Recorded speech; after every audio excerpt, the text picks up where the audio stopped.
來繼續來看，民眾黨新住民委員會前主委徐春英，因為牽涉到反滲透罪，已經被收押半年外。法院昨裁定以200萬交保，要配掛着電子卡權甲手機仔監控。不過因為廠商欠貨，所以法院臨時更改着裁定，徐春英只要每禮拜定期到派出所報到，安尼就會當。新北地檢署已經提出控告。在律師的陪同下，走出新北地院大門，經民眾黨新住民委員會主委徐春英涉嫌反滲透法定罪，封羈6個多月，將辯論終結，成功封報出來。委員有什麼要說的嗎？前政府檢方起訴4大罪，求刑21冬6個月。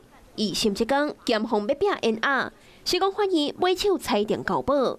也毋過裁定說向解罪，新北院本地裁定徐春英200萬交保，靠電子卡了，也愛用手機回報，限制出境甲出海。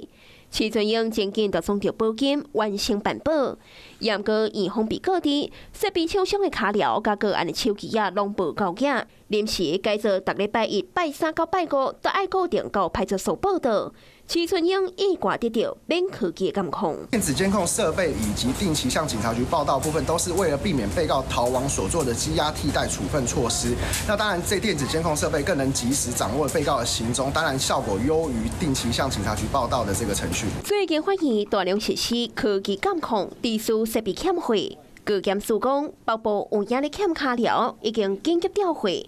但是老一組卡了甲手機要給徐春英，目前也積極咧買設備。監控法部分有想說明的嗎？是講已經確定交保，裁定被解職。徐春英封放出來，個免受科技監控。